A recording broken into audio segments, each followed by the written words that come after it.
Después de este pequeño acto de inauguración, pasamos a la primera de las ponencias, que la va a realizar el profesor Francisco Beltrán Lloris. En Cascante ya es Paco. Hoy cumple su mayoría de edad como cascantino, ¿no? Nada, darte las gracias una vez más por estar aquí, por estar siempre dispuesto a venir cuando te necesitamos, independientemente de que vengas a hablar o no. El año pasado celebrábamos su jubilación, por suerte no se ha jubilado de todo y los podemos seguir teniendo con nosotros, y yo no quería más que darte las gracias. Bueno, Francisco Beltrán Lloris es catedrático de la Universidad, emérito de la Universidad de Zaragoza. Tiene un larguísimo currículum que podríamos estar aquí un rato hablando de él. Pero bueno, yo creo que es mejor que nos cuentes tu ponencia que hablar de tu extenso currículum. La verdad es que es una suerte para nosotros y para nosotras tenerte esta tarde aquí. Y nada, te dejo todo tuyo. Esto me bajo abajo para escuchar.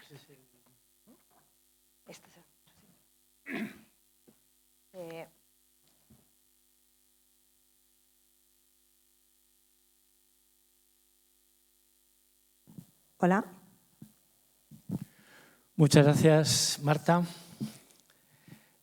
Y muchas gracias a los responsables de este pequeño milagro, que es que Cascante cuente con esa conjunción de personas que desde Vicus, con el apoyo de la UNED, de las sucesivas alcaldías del pueblo, pues cuente con un núcleo de actividad arqueológica tan potente, que también tiene nombre, Marta, Santiago, y con una semana romana que efectivamente pues me permite cumplir mi mayoría de edad como cascantino, porque la primera vez que vine por aquí fue en el 2008, con la tercera semana. Efectivamente me siento yo también un poco cascantino.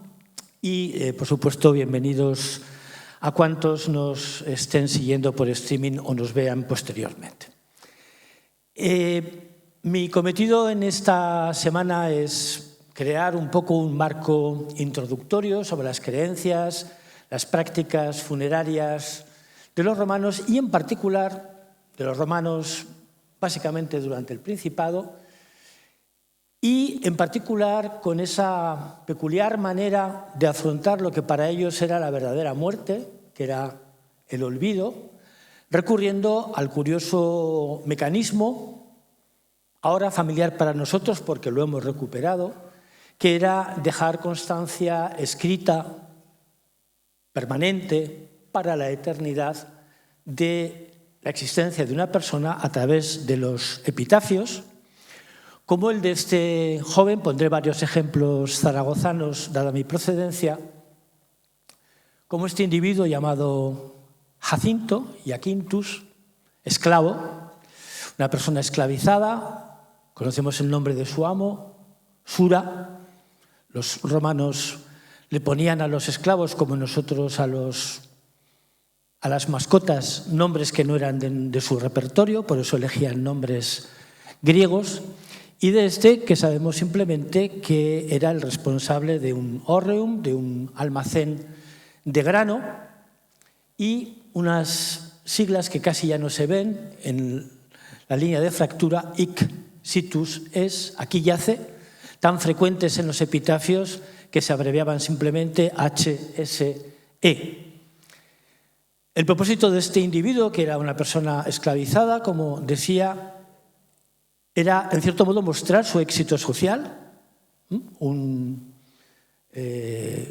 instrumentum vocale, una herramienta parlante que, diría Cicerón, había conseguido acumular suficiente dinero como para ponerse un epitafio, y no precisamente barato, porque es de muy buen tamaño. Hacía gala de haber obtenido un oficio y una responsabilidad ante la gente de su época, pero también pensando en el futuro. Por eso se hacían sobre piedra, y de hecho, 2000 años después, el mensaje sigue llegando hasta nosotros, aunque reducido a datos que solo nos permiten saber lo que ahí vemos. que este señor existió, que era un esclavo de un tal Sura y que era encargado de un granero. Pero, al fin y al cabo, esto es lo que perseguía, que su memoria fuera eterna. Antes de entrar en materia, sí querría hacer una reflexión sobre la frecuencia con la que tendemos a acercarnos a la muerte como si fuera un fenómeno básicamente religioso. Y es, efectivamente, en parte lo es, pero ni para los romanos de los primeros siglos de la era, ni tampoco para nosotros, como veremos enseguida, es un fenómeno básicamente religioso. Esta mañana lo comentábamos en el programa de televisión.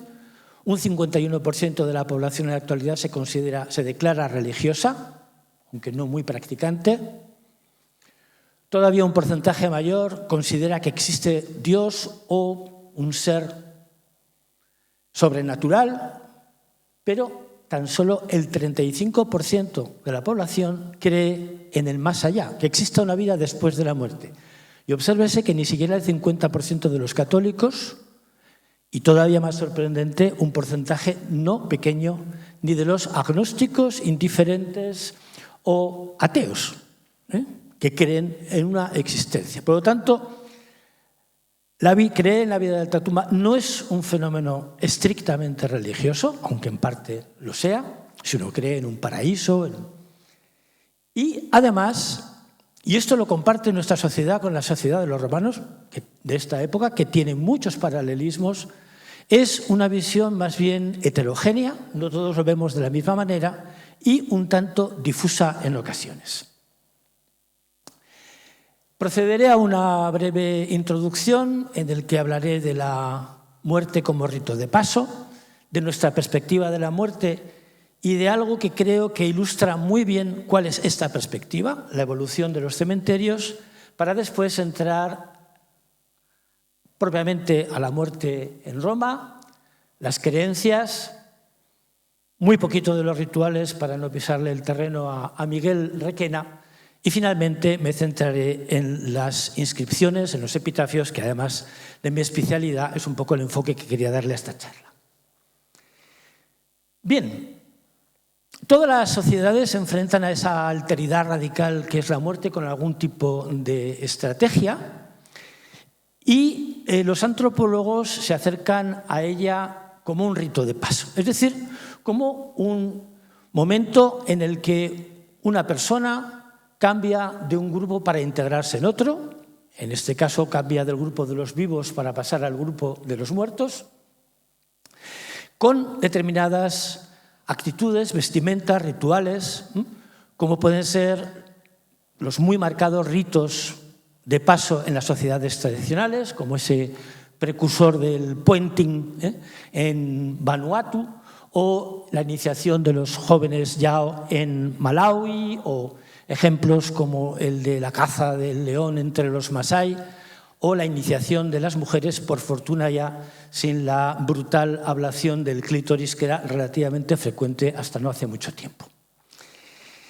Nosotros también tenemos rituales, rituales como las tesis doctorales, en las que uno pasa del estado de los no doctores al grupo de los doctores, por no hablar de ritos nupciales. Cada vez nos casamos menos, cada vez nos casamos menos por la Iglesia, pero los rituales no están parados.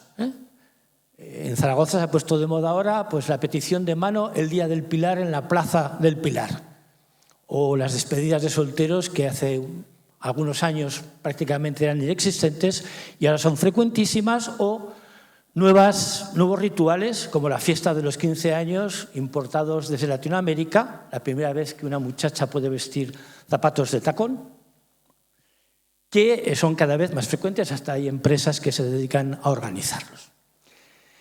Hay que agradecerle a un gran antropólogo francés, Arnold van Gennep, aunque era de origen alemán. Creo que una de las miradas más clarividentes sobre los ritos de paso, hay otras muchas aportaciones, como las de Pierre Bourdieu o Martin Segrin.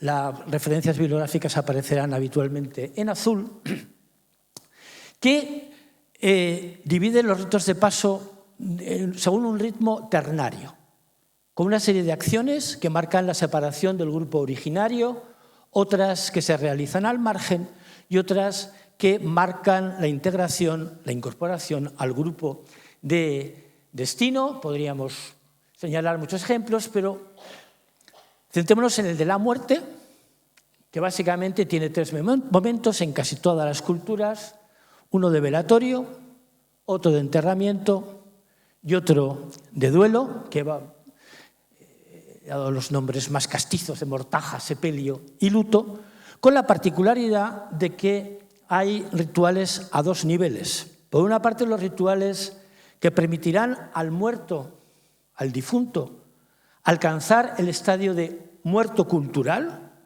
y su eterno descanso, y el proceso por el que los deudos, manchados de alguna manera por la polución que la muerte implica, acompañan al muerto para después reintegrarse a la vida actual. Nosotros hemos perdido en gran medida muchos de estos rituales relacionados con la muerte, pero los que tenemos ya algunos años, la generación anterior, la de mis padres, vivía la muerte de una manera muy distinta. Esta es una imagen de comienzos del siglo XX, con el velatorio en casa, con todos los familiares rodeando a la persona difunta en su cama, evidentemente una foto casi de estudio, con todos preparados, un lugar al que la gente acudía para mostrar sus condolencias, y que con la fotografía se puso durante algún tiempo de moda inmortalizarla, incluso en fotografías que podrían resultar un poco macabras para nuestro gusto, como por ejemplo estas instantáneas de niñas, de niños muertos rodeados de niños vivos, que, por ejemplo, en la colección de Carlos Areces, estudiada por Virginia de la Cruz, tiene una representación extraordinaria, haciendo perfectamente atinada la observación de Susan Sontag sobre que cualquier fotografía es un memento mori, un recuerdo de nuestra transitoriedad. De la casa, segundo momento, se dirige el cortejo hasta el lugar de enterramiento y abre a la participación de toda la sociedad ese instante. La gente participa, sea en el cortejo, sea como público, haciéndose, en cierto modo, uno más y participando de ese fenómeno funerario. Y después del enterramiento llega el duelo. El duelo que se manifiesta, por ejemplo, como en esta fotografía de comienzos de siglo, en una serie de mujeres vestidas de negro. También comparte nuestro pasado más reciente con el mundo romano, que el duelo se dejara básicamente en manos, la expresión del mismo, de las mujeres, con un castigo que no era baladí. Esta mujer gallega, Consuelo Canedo, contaba cómo era morirse en los años 30. Era no salir de casa, no participar en una fiesta. Yo todavía recuerdo de crío que la radio, si había un muerto, no ya en casa, en el edificio no había que ponerla. Una situación que captó magistralmente Manuel Summers en esa película, y con periodos que no eran en absoluto breves, años en los que había que mantener ese luto que se mostraba en el negro, pero también en otras privaciones. A cambio, los hombres seguían participando de la vida social y con ponerse un brazalete negro o un botón negro en la solapa, la cuestión estaba resuelta. Hoy el luto ya solamente queda en el duelo por Jesucristo en la Semana Santa y poco más. Y es que nuestra sociedad actual, como bien señaló Philippe Aguillet, vive en cierto modo de espaldas a la muerte, ha lanzado una losa de silencio sobre ella, en parte porque, lo comentábamos también esta mañana, nos morimos menos. Somos una sociedad muy longeva, fin, llegar a los 80 años se ha convertido en algo relativamente habitual. Las guerras, aunque algunas cercanas, pues no nos ha afectado. Yo soy, creo que, la primera generación de españoles que no ha vivido una guerra personalmente. Las enfermedades, pues, cuentan con métodos para superarlas que verdaderamente cada vez son más eficientes y, en cierto modo, vivimos un poco huyendo de la muerte. La muerte es algo que pasa en las películas hasta que nos termina tocando de cerca. Excluimos a los niños de la pedagogía de la muerte y se convierte, pues, en algo que está en los sanatorios, en los cementerios, en los hospitales. Ya no está en el centro de la vida social. Está aislado, ha desaparecido el luto. En ocasiones no hay ni monumentos funerarios. Hay, por lo tanto, una actitud radicalmente distinta hacia la muerte, que es la que a veces nos choca cuando nos sumergimos en sociedades que todavía mantienen esa actitud tradicional que en España ha existido hasta hace una generación. Y además con heterogeneidad. Unos inhuman y ponen lápidas, otros incineran pero ponen lápidas, otros incineran y esparcen las cenizas, otros conmemoran muertes en el lugar en el que se ha producido. Hay una actitud heterogénea. Incluso, pues, llegamos a convertir los cementerios en lugares de memoria, como esta imagen del cementerio de Torrero zaragozano, con los muertos de la guerra civil. Y esta posición de la muerte en nuestra sociedad creo que queda muy bien ilustrada con la evolución de los cementerios, que despacharé muy rápidamente. Naturalmente, en aquellas sociedades que tienen cementerios. Tener a un muerto a mano, identificado, no ocurre en todas las sociedades. Hay sociedades que creen en la reencarnación y, por lo tanto, lo esencial de una persona es que su espíritu va pasando de persona en persona, salvo que se incinere en un río sagrado como el Ganges y se detenga la reencarnación, o los muertos, como entre los parsis de Bombay o en ciertos puntos de Irán, se exponen a las aves carroñeras para que los descarnen y después los huesos se echan a un contenedor común, se les echa cal hasta que desaparecen. No hay tumbas, no hay recuerdo. Algo que nos puede parecer muy exótico, pero que, según Silio Itálico y Claudio Eliano, se hacía por aquí mismo hace unos 2000 años, porque, según esos autores, los celtíberos exponían a los muertos en combate a las aves carroñeras, a los buitres, como quizás se vea en esta imagen numantina. Lo ilustraré esta evolución de los cementerios con el ejemplo de Zaragoza. Los romanos no enterraban dentro de la ciudad, por razones en parte de salubridad. La mayor parte de los romanos incineraban a sus muertos. En consecuencia, ese tipo de actividades que eran contaminantes era mejor sacarlas de la ciudad, como estaba prohibido tener dentro de la ciudad talleres de alfarería o forjas. Y además por razones de otra índole, porque el perímetro de una ciudad romana, de una colonia, estaba consagrado, recuérdese la historia de Rómulo y Remo, el salto y la muerte, y en consecuencia no era conveniente que esa polución estuviera dentro de las ciudades. Pero ¿dónde están esos lugares de enterramiento? En los lugares más frecuentados que hay fuera de la ciudad, que son las puertas. Y en cualquier ciudad romana, antes de penetrar en sus murallas, nos encontraríamos a ambos lados de la calzada, a partir del siglo I, una multitud de tumbas reclamando nuestra atención. Esa situación parece persistir en época musulmana. Aquí podríamos establecer algún tipo de discusión, pero paso sobre ella, y cambia radicalmente con la Edad Media. Con la Edad Media, los muertos vuelven al interior de las ciudades, vuelven básicamente a las iglesias. Este es uno de los mayores conjuntos de epígrafes medievales de Aragón, los de Roda de Isávena, solo en ámbitos eclesiásticos,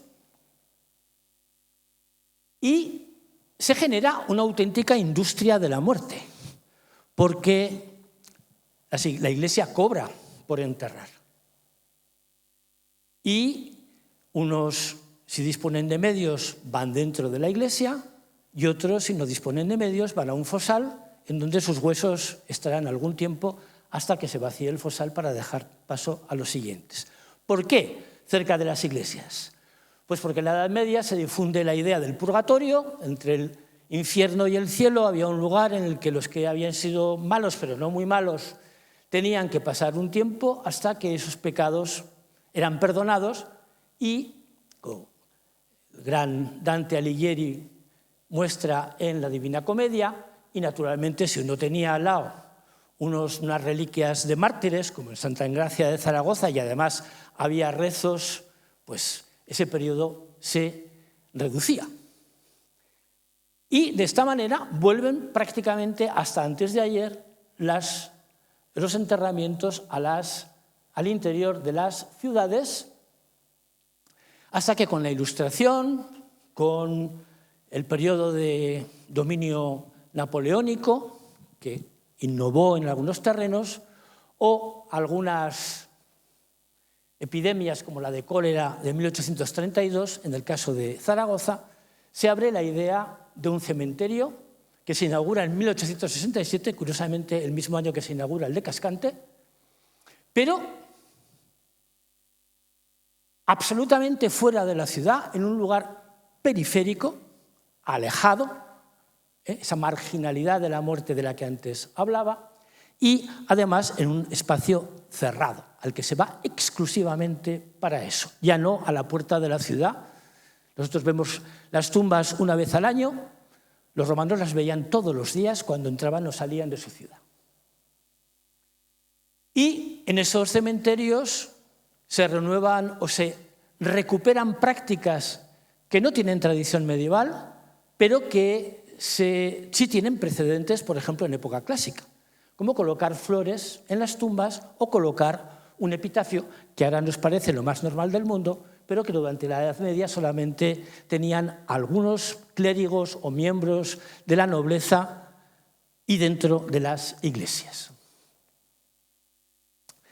Dicho todo esto, que creo que nos puede servir para entrar un poco en perspectiva y analizar la muerte en Roma, que ven algunas referencias, empezando con la monografía de Miguel Requena y de personas bien conocidas aquí, como Javier Andreu o Paco Marco, que hablará dentro de unos días, y algunos otros autores, todos ellos muy relevantes.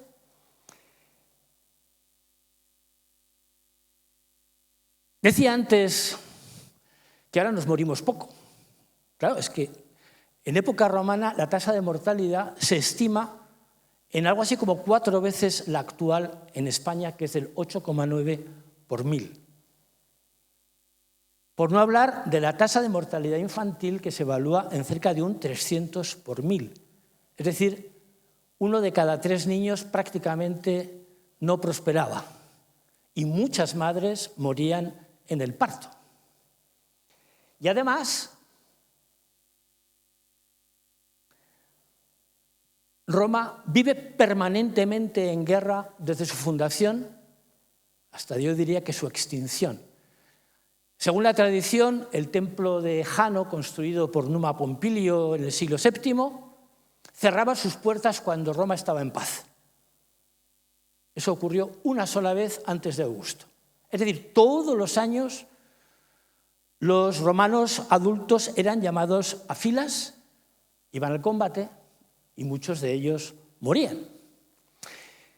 Incluso en época imperial, aunque la muerte se convierte ya de los soldados en algo que afecta a un ejército profesional y alejado de las fronteras de Roma, sigue siendo un hecho cotidiano. Y en las ciudades romanas la muerte sigue estando presente en forma de espectáculo. Un espectáculo que ha sido muy deformado, sobre todo por el cine hollywoodense, hasta el punto de que tenemos una imagen muy equivocada de lo que era una lucha de gladiadores. Desde nuestra perspectiva. Aquí no aparece, en este cuadro, que es responsable de algo que enseguida veremos, de Jean-Léon Gérôme, no aparece un personaje clave, que es el árbitro. que es el que regula que el combate se realice en condiciones, y el que transmite la sentencia, que normalmente no era la muerte de uno de los gladiadores. Los gladiadores eran carísimos, carísimos. Y su muerte, que efectivamente podía reclamar la asistencia, se producía básicamente o en algunos espectáculos concebidos de esa manera o en aquellos casos que los gladiadores no habían combatido con suficiente valor a juicio de los espectadores. Y en ese caso, pues se pedía su muerte.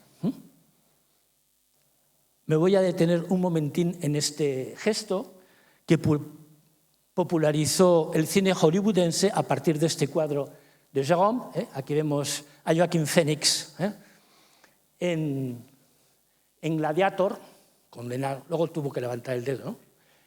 Pero cuando vio que el público se ponía en contra, los espectáculos de gladiadores y anfiteatrales eran peligrosísimos para la autoridad, porque la gente se manifestaba. Según Cicerón, era uno de los momentos en los que mejor se medía la voluntad de la plebe. Jérôme bautizó el cuadro polique verso, es decir, dedo girado. No tenemos ninguna representación de ese gesto, pero sí tenemos representaciones del gesto contrario. Bueno, eso lo he puesto porque, en cierto modo, una de las razones por las que se difunde este gesto es por los aviadores norteamericanos en la Segunda Guerra Mundial, que con el ruido del motor, para decir a los mecánicos que todo iba bien, que podían despegar, hacían así. No sé muy bien por qué. Pero sí que tenemos el contrario. ¿Cómo era darle vida a los gladiadores, que no hubiera muertos? Poliques premere, apretar el pulgar. Lo tenemos representado ahí.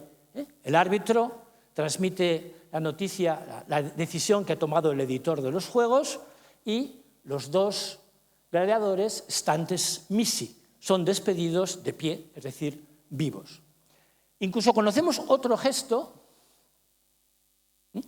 también policem premere, presionar el pulgar, con el que el árbitro transmite, solamente se ve la manita, que estos dos pueden salir vivos, sobre todo el de abajo, que es el que estaba a punto de recibir el golpe final. Pero del polique verso no tenemos imágenes. Los romanos tenían muchos gestos, muchísimos. Este, que nosotros interpretamos de otra manera, que era un gesto apotropaico, este, que interpretamos de la misma manera, o este, que era un gesto de agresividad y que evidentemente tiene que ver con una espada o algo y que equivale a nuestro gesto. ¿Cómo decían los romanos lo contrario? Pues muy probablemente así. Si salvar al gladiador derrotado era presionar el pulgar, girarlo, suponía lo contrario. De modo que este gesto, que ahora es el del ok o el de la vida, en realidad para los romanos era muy probablemente el de la muerte. Así pasan las cosas cuando Hollywood se mete por el medio. Bien, vayamos a las creencias funerarias. ¿Cómo concebían los romanos el más allá, la muerte? Pues para ello tomaremos dos hilos conductores. Por un lado, esa obra de Cicerón, las Tusculanae Disputationes, en las que se habla de la actitud ante la muerte, y por otro lado, del reflejo en la práctica funeraria a través de las inscripciones. En esta obra, que es un diálogo, pues se pasa en repaso las diferentes actitudes ante la muerte. ¿No te creerás tú que la gente cuando se muere pues va al Hades y hay un cancerbero de 3 cabezas en la puerta y un barquero caronte que lleva a los muertos? Y tú dices, claro que no me creo eso.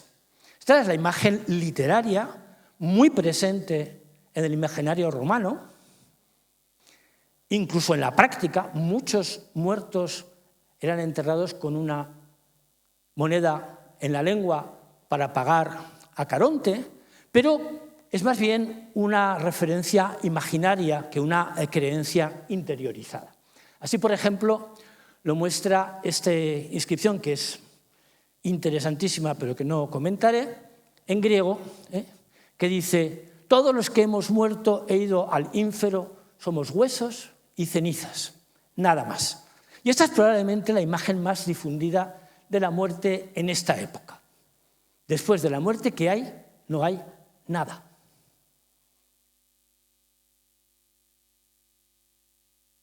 Pasa después revistas hicieron a otras maneras de ver la muerte. Aristóteles, por ejemplo, que pensaba que había un principio espiritual y un principio corpóreo y que con la muerte el principio espiritual, el alma, desaparecía. O los estoicos, que pensaban que sí, que había un principio espiritual, pero que tenía muy poco vigor después de la muerte. O Platón, que pensaba que el alma era inmortal. O los pitagóricos, que creían en la reencarnación, como luego los cristianos.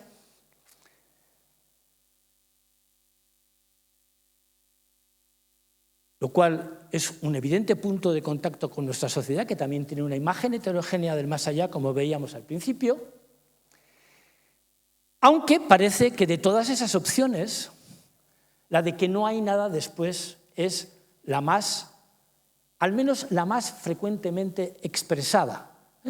Como con estos juegos, non fui, memini, non sum, non curo.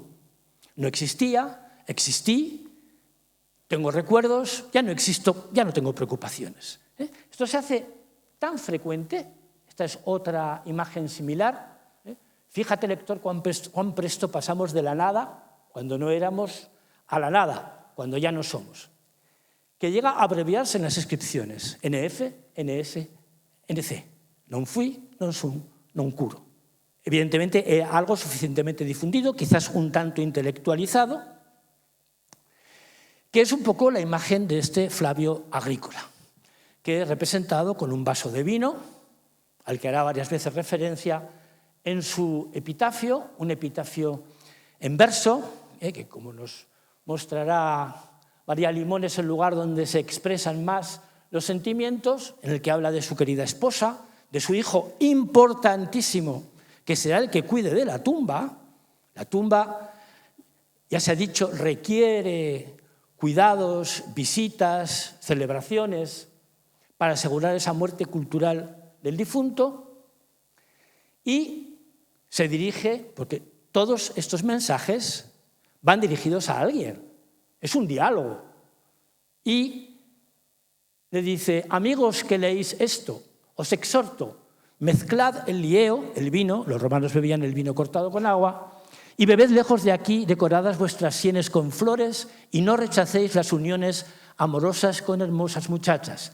Tras la muerte, la tierra y el fuego consumen lo que queda. Es decir, os agradezco mucho que hayáis venido hasta aquí, que me hagáis partícipe de la celebración, que consistía en un banquete, pero bueno, vivir la vida, aprovechad que esto es un momento y por lo tanto, pues eso, carpe diem. Cicerón incluso plantea una opción algo más optimista, pero extraordinariamente difusa. Este es el argumento. Dice, bueno, pues si somos obra de un dios, aquí no está adoptando la idea del politeísmo romano, habla de un dios como un principio, por tanto un discurso muy intelectualizado. Pues hombre, no habrá hecho todo esto para que luego nos muramos y no seamos nada. Bueno, pues consideremos más bien que habrá un puerto, un refugio preparado para nosotros. Así de vago o a veces de jocoso. Por ejemplo, en esta inscripción, llena también de sentimiento porque afecta a una niña bis quinos anos, de 2 veces 5 años, de 10 años, pues hay una especie de juego de palabras que no sabemos hasta qué punto representa una creencia profunda o es simplemente un juego, porque dice mortua hic sita sum, aquí estoy muerta. Cinis sum, soy cenizas. Dice, cinis terra es, las cenizas son tierra, y la tierra es una divinidad, por lo tanto no estoy muerta. ¿Se creían realmente eso? que esa persona muerta era identificada con la diosa tierra, pues hay más casos en los que esta actitud aparece recogida, casi siempre en muchachas jóvenes, que son uno de los grupos que más sentimientos inspira en los Carmina epigráfica. Y finalmente está la gran muerte, la heredera de la muerte heroica de Aquiles, de la Ilíada, de la bella muerte griega, destinada a los grandes hombres que dan la vida por la patria, el que expresa Horacio con el dulce et decorum est pro patria mori, que es algo así como todo por la patria, en los cuarteles de la Guardia Civil. Más o menos el discurso viene a ser el mismo, es de origen ateniense, que naturalmente está reservado para personajes excepcionales. Bien, pues la mayor parte de la gente parece que no creía que nada hubiera de interesante después de la muerte. ¿Y en qué se convertían los muertos? Pues tampoco tenemos fuentes explícitas al respecto. Lo que sí sabemos es que a partir de Augusto, el gobierno de Augusto cierra un periodo revolucionario y supone un momento de retorno al orden. Y empiezan a proliferar en las inscripciones las invocaciones a los dioses manes. Se hacen tan frecuentes que acaban abreviadas de M, como veíamos el HSE o el NFNC de antes. Pero las poquísimas referencias que tenemos a esos dioses manes, que a veces son concebidos como una especie de espíritu divino en el que se transforman las almas de los muertos, el comentario de Servio a la Eneida de Virgilio es que eran sombras fantasmagóricas que vivían en el mundo inferior en el tránsito de una persona a otra. Es decir, algo que no parece demasiado divino, pese a los intentos de demostrarlo de Charles King en ese libro reciente en el que intenta potenciar el perfil divino de los manes. Pero sí que es cierto que la invocación a los dioses manes empieza a aparecer en todas las inscripciones. Probablemente porque, como no sabemos muy bien qué hay después de la muerte, no vaya a ser que haya manes de verdad, vamos a intentar conciliarnos con ello. Porque, como veremos, su existencia es discutida. Frecuentísima en las inscripciones, pero cuando hay comentarios explícitos, puesta en duda. En este caso, se trata de un marido destrozado por la pérdida de su mujer y le dice que hable con los manes y que hable con Plutón para procurar que su periodo de separación sea lo más breve posible. Hay, por lo tanto, una idea en que de una u otra manera, después de la muerte, pueden reunirse. Y dice, hombre, pídesela a los manes, pero dice, si quae sunt manes, si es que hay manes. Una expresión acerca de lo confusa y poco definida que es esa idea de lo que hay después de la muerte. Podríamos, pues, concluir que hay una creencia más bien vaga en que algo de los muertos sobrevive, que hay posibilidad de comunicarse con ellos, de reunirse con ellos, y se mantienen durante años ceremonias que lo que hacen es acercar a los muertos a sus deudos, ponerlos en comunicación. La idea de que hay un más allá, pero muy poco definido, con una idea muy poco clara y además poco atractivo. Y la obligación de tratar con respeto a los muertos, de darles un enterramiento adecuado y después de recordarlos. No termina todo cuando el muerto es depositado en la tumba. Continúa la relación. Esta otra sección debería versar sobre los rituales funerarios, el enterramiento, pero dejaré a Miguel Requena que lo trate más detenidamente y simplemente diré algunas cosas para terminar de entender lo que tengo que decir hoy. La muerte genera un tipo de polución que afecta no solamente al muerto, al lugar en el que ha muerto, la casa, sino a sus deudos.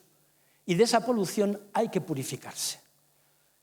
Todo el ciclo funerario tiene como objeto precisamente darle al muerto su condición de muerto cultural y limpiar esa mancha de las personas que le acompañan. Porque si no se le da el correcto enterramiento, los muertos, Silvia Alfayé hablará de los muertos inquietos, no alcanzan su condición, no están tranquilos en la tumba y se vuelven revoltosos o incluso peligrosos, en forma de lemures o larvas. Dan mucho miedo. Una vez al año, además, volvían y toda Roma debía precaverse del regreso de estos muertos inacabados como tales. No me detengo en los 3 momentos, 4 básicos del ritual funerario, pero sí quisiera subrayar que esas ceremonias de purificación a las que hacía referencia afectan a la casa donde se ha velado al muerto y a la tumba, pero que además están acompañadas de celebraciones periódicas consistentes básicamente en banquetes de los que se hace partícipe al muerto. El día de su nacimiento, en las grandes fiestas como los Parentalia, los Lemuria son otra cosa. De ahí que cuando tenemos una necrópolis bien conservada existan unos túbuli, unas conexiones que permiten que los comensales que se acercan a la tumba hagan partícipe al muerto de esa ceremonia. ¿Cómo? Mediante la libación de un líquido que debe llegar hasta el muerto. Por eso, en las tumbas, como en la necrópolis de Portus, junto a Roma, el puerto de Roma, hay comedores en las tumbas. Las tumbas tenían diversos difuntos y sus deudos acudían al menos el día de su cumpleaños y para las parentarias. Por lo tanto, en las tumbas había bastante movimiento, al menos mientras se mantenía el recuerdo de los muertos. De ahí que estos sean representados tumbados en un lecho, los romanos comían reclinados, bebiendo vino, que es lo que sus deudos les echan por el túbulus para que participen de esa. Hay ocasiones en las que aparecen también restos animales, pero es más dudoso si tienen lugar en el banquete inicial que se celebra en el momento del enterramiento o en estas visitas posteriores. Incluso se toman medidas para asegurarse esas visitas. Este individuo, Liberto también, crea un fondo para que el dinero prestado con interés rinda. ¿Y qué hay que hacer con el dinero que se obtiene? Pagarle todos los años a 12 personas una comida en la tumba. ¿Por qué? Pues probablemente porque es un liberto, no tiene familia, no tiene hijos que se ocupen del cuidado de la tumba o que vayan a visitarlo, pero hay que asegurarse esas visitas que forman parte de mantener la muerte cultural del difunto. O bien, en esta otra, no comento las inscripciones con detenimiento porque si no se nos haría aquí muy tarde, que crea también un fondo nada más y nada menos para lo siguiente, para que en su cumpleaños, Die Natalis Sui, se le lleven a la tumba rosas y violetas, para que además se hagan en los Parentalia, la fiesta de los muertos, sacrificios. Y para que además 3 veces al mes se lleven a la tumba luces. El concilio de Elvira, el primer concilio cristiano del que tenemos noticia, prohíbe colocar luces en los cementerios, que era una costumbre al parecer muy difundida en la época precristiana. Y además para quemar incienso. Es decir, hay por lo tanto todo una inversión en torno a la muerte, que supone la parcela, el monumento, la inscripción, el sostenimiento por parte de los deudos, todo ello con la finalidad de dar vida a esa celebración funeral. Y termino ya dedicando los últimos minutos a el objeto central de esta charla, que tiene que ver con ese invento romano en realidad es griego, que los romanos llevan a su máxima expresión de crear una máquina de recordar.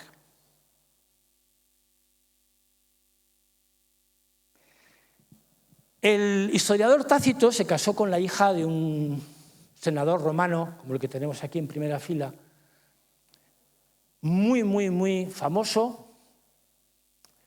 Fue cónsul en el año 77, Julio Agrícola, y fue el que conquistó o terminó de conquistar Gran Bretaña. Conquistó Gales, el norte de Inglaterra, entró hasta prácticamente el norte de Escocia, pero se hizo tan famoso que Domiciano, que era un emperador muy susceptible,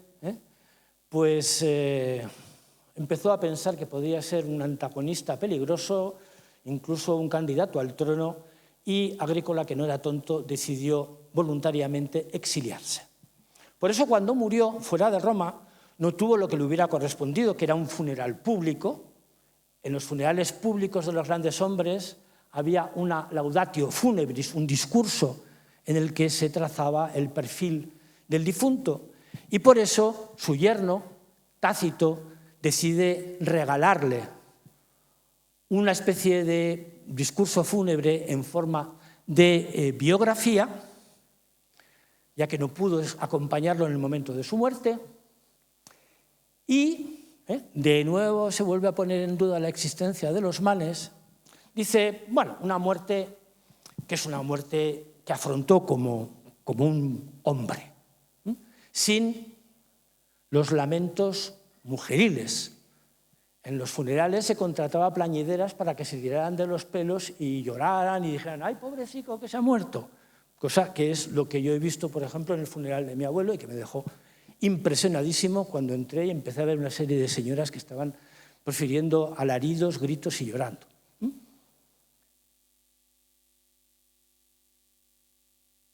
Si nosotros vemos un epitafio, pues vemos esto.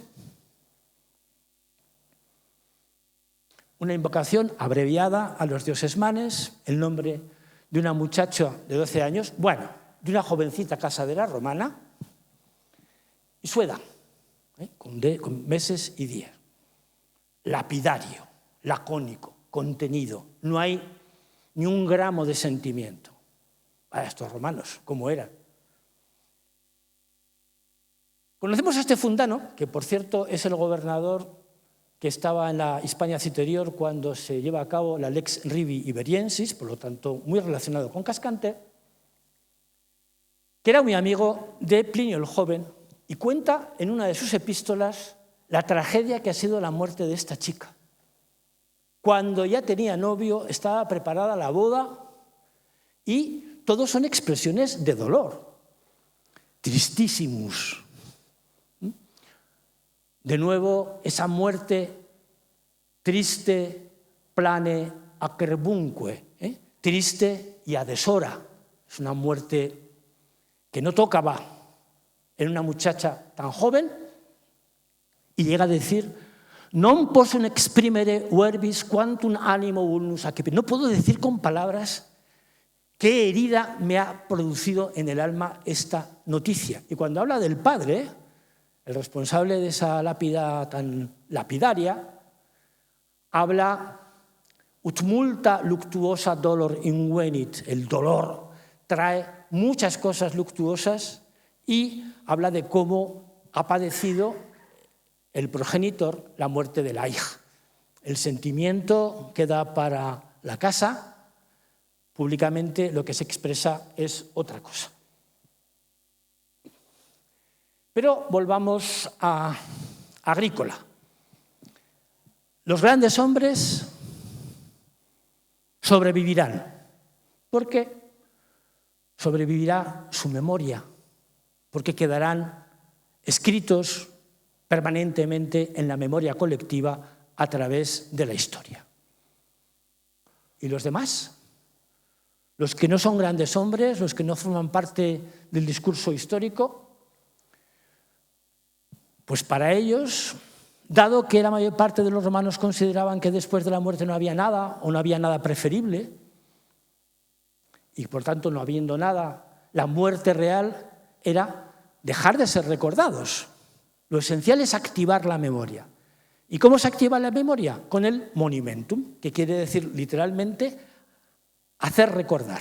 Es una máquina de hacer recordar mediante una inscripción, un titulus y un nomen, el nombre del difunto, que avive la memoria que se pretende eterna. 2000 años después hablamos de ese Jacinto Reario de Zaragoza, que es lo mismo que, por ejemplo, dice un apologeta cristiano, Tertuliano: os quejáis de nosotros los cristianos que creemos en la reencarnación de los muertos, pero ¿qué hacéis vosotros con esas estatuas y esas inscripciones? Lo que estáis haciendo con esas inscripciones, en cierto modo, es resucitarlos, hacer que su muerte sea superada. Desde esa perspectiva, los cristianos lo ven exactamente así. Bien lo expresa ese epitafio de Timisoara, incompleto, que dice: la tierra tiene el cuerpo, es esencial, hay que darle tierra al cuerpo porque eso asegura su muerte cultural, es un elemento básico del enterramiento. El alma va por el aire, difundida, pero el nombre lo tiene la piedra. Igual que en esta otra inscripción, en la que el marido coloca a su mujer un monumentum, una máquina de hacer recordar, para que se celebre su nombre con una lectura eterna. Ese es el objetivo.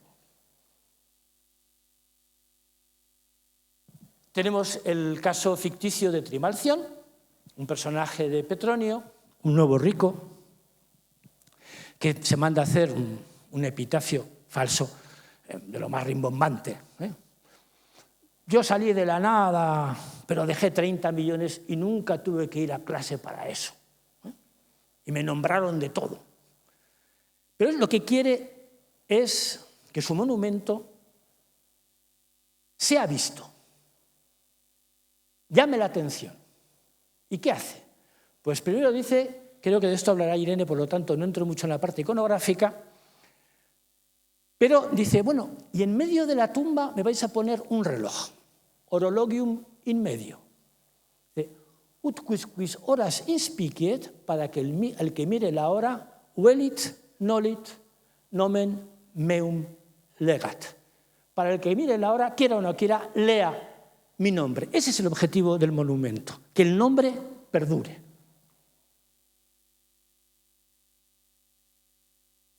Ese es el objetivo, pero en un determinado momento. Hasta el siglo I antes de la era, los romanos enterraban a la etrusca, con pocas inscripciones, y las inscripciones dentro de las tumbas que solamente las veían los deudos cuando iban a visitarla. Es el caso, por ejemplo, de la famosa tumba de los Escipiones en Roma. Los Escipiones eran particulares, les gustaba, casi todos los romanos de su época incineraban, pero era tradición familiar para ellos inhumar. Por eso hay sarcófagos.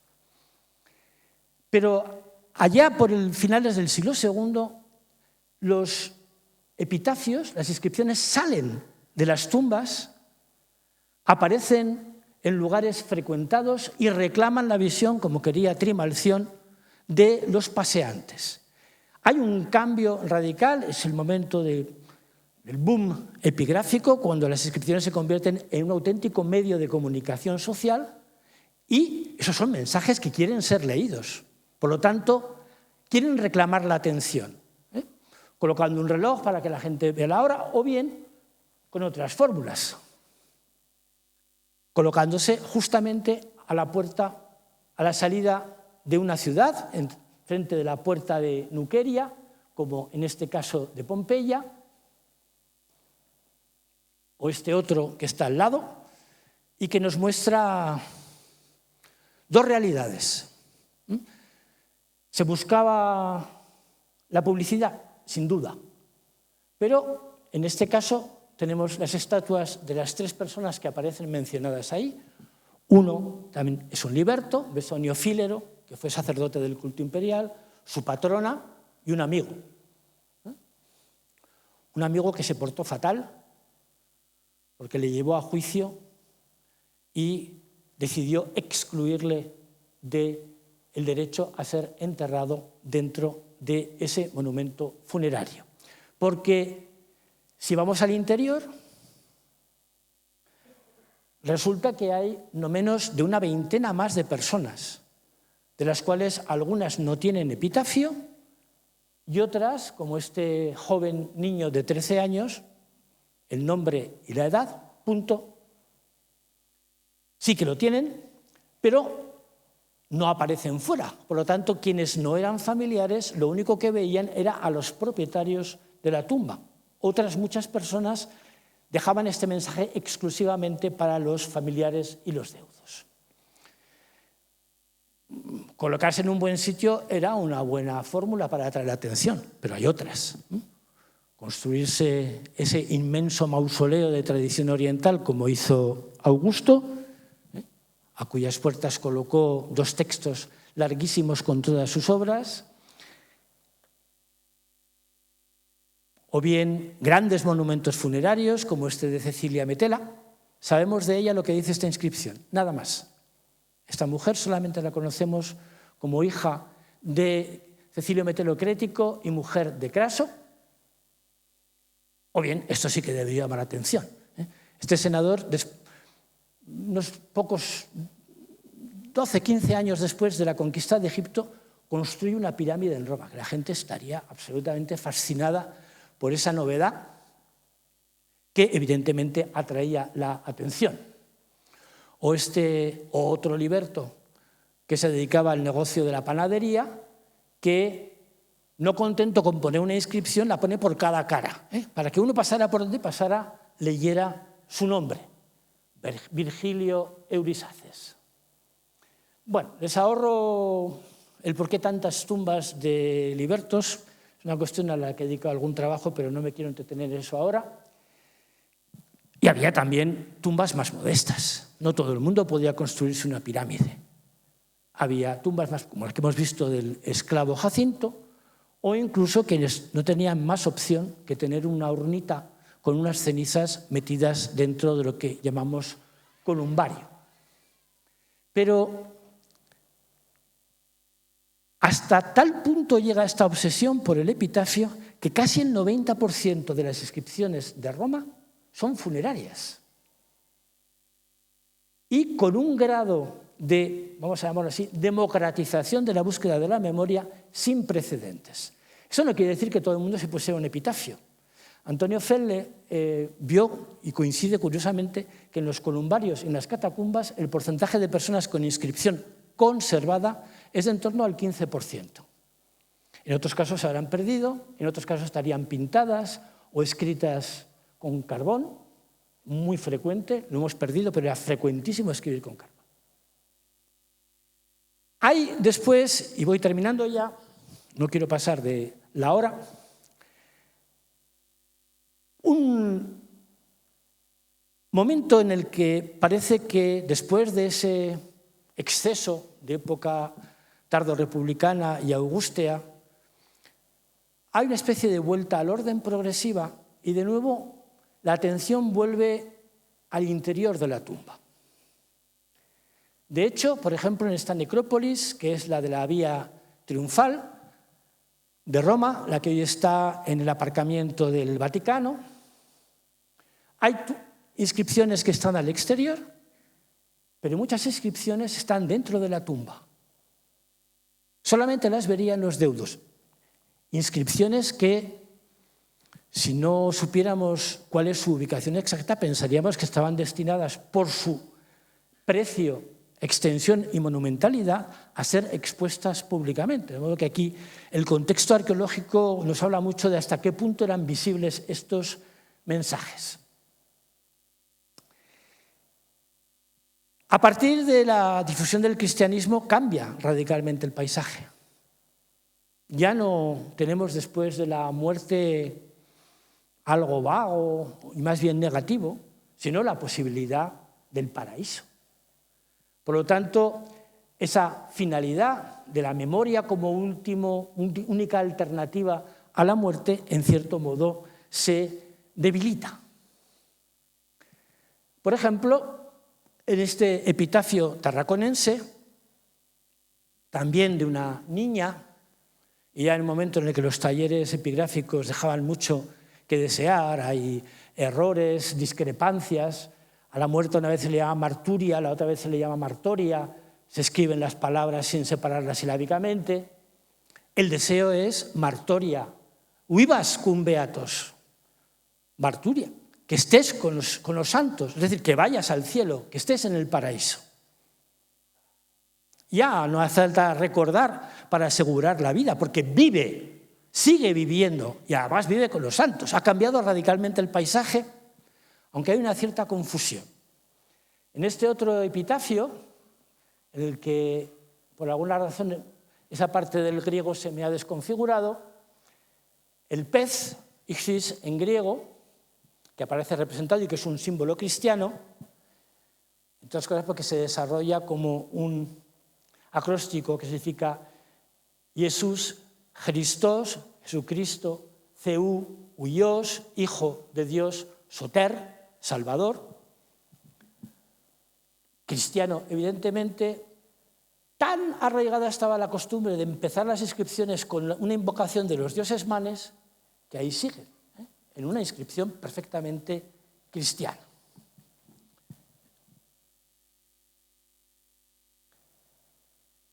La cultura epigráfica, a partir del siglo III, experimenta en todos los órdenes, por razones que no son del momento ahora y que he explicado en otras ocasiones, una recesión notabilísima. Y esto es lo que nos muestra este poema de Ausonio, que me gusta traer a colación para explicar esto. Es un poema epigráfico, a los epigrafistas nos encanta, porque dice, iba por ahí y me encontré una lápida medio rota, que se veía que ponía una L, algún Lucio, pero luego una M, a saber si será Marcio, Metelo. Dice, es que monumenta fatiscum. Los monumentos, esas máquinas de piedra de hacer recordar, también se derrumban. Mors etiam saxis nominibusque venit. También llega la muerte a las piedras y a los nombres, a las herramientas de mantener la memoria. Hay, por lo tanto, un evidente debilitamiento de la creencia en la eficacia o en la conveniencia de la memoria como alternativa a la muerte, y los epitafios no desaparecen. Ya hemos visto que hay algunos que hasta mantienen el dismanibus, pero se hacen mucho menos frecuentes, se mantienen en ámbitos eclesiásticos. Ahí es cuando empieza a desarrollarse la forma RIP, requiescat in pace, ahí aparece in pace requiescas, descanses en paz, hasta el punto de que en la Edad Media quedarán restringidas a las iglesias hasta que con el Renacimiento vuelva esa costumbre clásica que con la creación de los cementerios en el siglo XIX se democratiza rememorando lo que ocurría en la Roma de los siglos I y II. Y con esto, y esta imagen muy frecuente en los banquetes, del gnosi sautón, lema délfico, conócete a ti mismo, que lo que quiere decir, debes saber que eres un hombre, conoce tus límites, eres mortal. De ahí que aparezca con el esqueleto. Finalizó esta conferencia agradeciéndole su atención.